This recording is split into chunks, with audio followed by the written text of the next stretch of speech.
ఈ రోజే డౌన్లోడ్ చేయండి. మీ ఫేవరెట్ షోస్ చూడండి.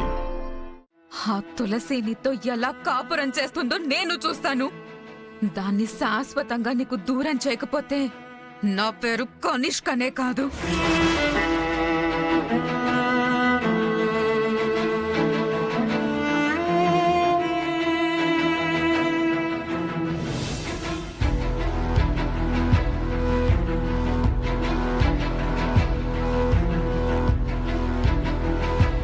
చూసావా బసవా, ఒక ఊరు పేరు లేని ఆడది రెండు గొప్ప కుటుంబాల మధ్య ఎలా చిచ్చు పెట్టిందో. అమ్మా, వాడు చేసిన పనికి నా తల బద్దలైపోయేలా ఉందమ్మా. అసలు ఏం చెయ్యాలో నాకు అర్థమే కావట్లేదమ్మా. చా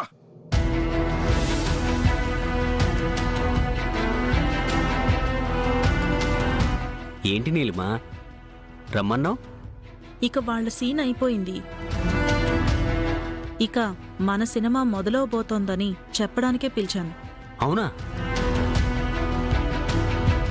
ఇంటి తాళం చెవి గుత్తి నుంచి ఇంటి పెత్తనం దాకా అంతా మన చేతికే వస్తుంది.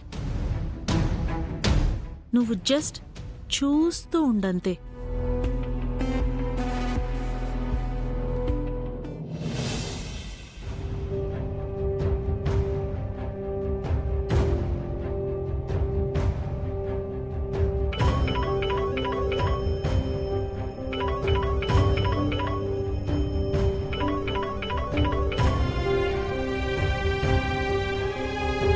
Hello Tulasi. Hi friend. Khushi. Thanks friend. మా తులసిని పెళ్లి చేసుకున్నావంట కదా. పెళ్ళైనా కూడా మా తులసిని అలానే తిడుతున్నారు. తులసి చాలా బాధపడుతోంది ఫ్రెండు. ఏడుస్తుంది కూడా. ఖుషి, నాకేం చేయాలో అర్థం కావట్లేదు ఫ్రెండు. నువ్వేం దిగులు పడకు ఖుషి, నేను చూసుకుంటాను. సరే ఫ్రెండు. కానీ మా తులసిని జాను పిన్ని వచ్చి తీసుకెళ్తుందంట. ఇందాక ఫోన్ చేసింది. అవునా? ఖుషి, ఇలా రామ్మా. వస్తున్నానమ్మమ్మా. నువ్వే ఏదొకటి చేసి తులసి బాధపడకుండా చూడు ఫ్రెండు. సరే ఖుషి. ఉంటాను ఫ్రెండు. అమ్మమ్మ పిలుస్తోంది.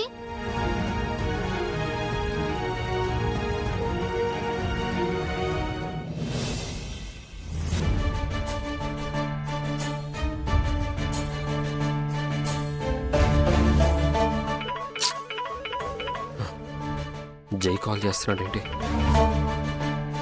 హలో.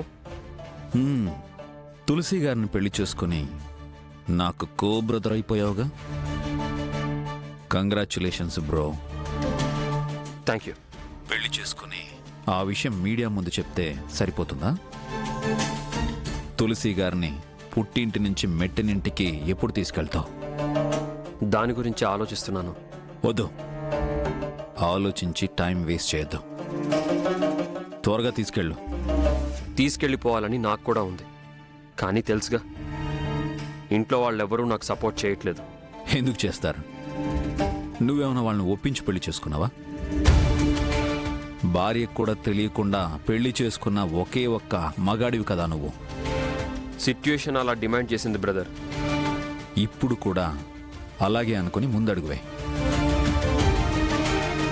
అయినా ప్రేమించి పెళ్లి చేసుకున్న భార్యకి దూరంగా ఎలా ఉంటున్నావో నాకు అర్థం కావడం లేదు బ్రో. అనుభవంతో చెప్తున్నాను. ప్రేమించిన అమ్మాయి పక్కనుంటే ఆ కిక్కే వేరుంటుంది బ్రో. ఇప్పుడు గనక నువ్వు నీ భార్యను తీసుకుపోకపోతే తనని జాను మా ఇంటికి తీసుకొచ్చేలా ఉంది. అత్తారింటికి వెళ్లాల్సిన అమ్మాయి ఇలా చెల్లెలింటికి వస్తే ఇప్పటికే ఉన్న ప్రాబ్లమ్స్ ఇంకా పెద్దవయ్యే ప్రమాదం ఉంది. అలా ఏం కాదు, ఇప్పుడే వెళ్ళి తులసిని మా ఇంటికి తీసుకొస్తాను. That's good. Wish you a happy married life. Thank you. ఇంకా నాకు జానుకు మధ్య ఎవ్వరూ రారు.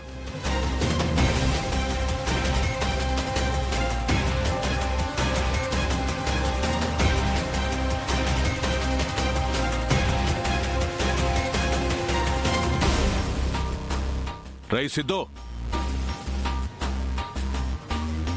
ఎక్కడికి రా? అంత కంగారుగా వెళ్తున్నావు? అత్తారింటికి వెళ్తున్నాను. అత్తారింటికా? ఎవర్రా అత్తగారు?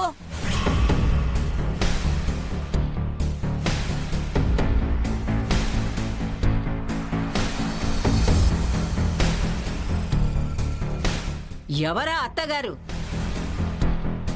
నా భార్య తల్లిగారే కదా బామ్మ నాకు అత్తగారంటే. ఇప్పుడు ఆ అత్తారింటికెళ్ళి కట్న కానుకలేమైనా తెచ్చుకునేది ఉందా? కట్న కానుకలు ఎందుకు బామ్మ?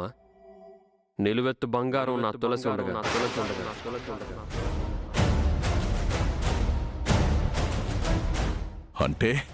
అంటే ఏం లేదు నాన్న. నా భార్యని తీసుకురావడానికి మా అత్తగారింటికి వెళ్తున్నాను.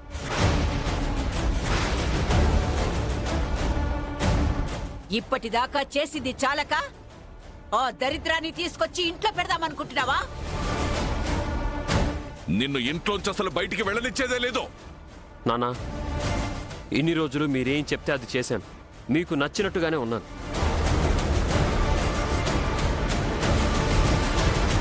ఇక నుంచి తులసి విషయంలో మాత్రం నేను ఎవ్వరి మాట వినదలుచుకోను.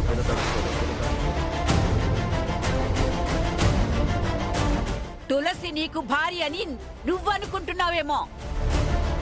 అది ఎప్పటికీ ఈ ఇంటి కోడలవ్వదు, అవ్వలేదు. అవ్వనివ్వను కూడా. గుర్తు పెట్టుకో. చెప్పాను కదా బామ్మ, తులసి విషయంలో నా నిర్ణయాన్ని ఎవరూ మార్చలేరు. రేయ్, సిద్ధు, సిద్ధు! సిద్ధు!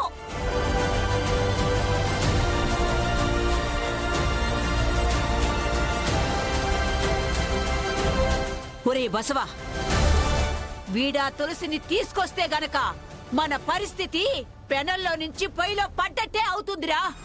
ఏం చేద్దాం ఇప్పుడు? వాడు తీసుకొచ్చినా మనం ఇంట్లోకి రానివ్వాలి కదమ్మా. రానివద్దు, రానివద్దు. కనిష్క బదులు తులసి రావడం నాకు హ్యాపీ. ఆ తులసిని కూడా రానియకుంటే డబుల్ హ్యాపీ.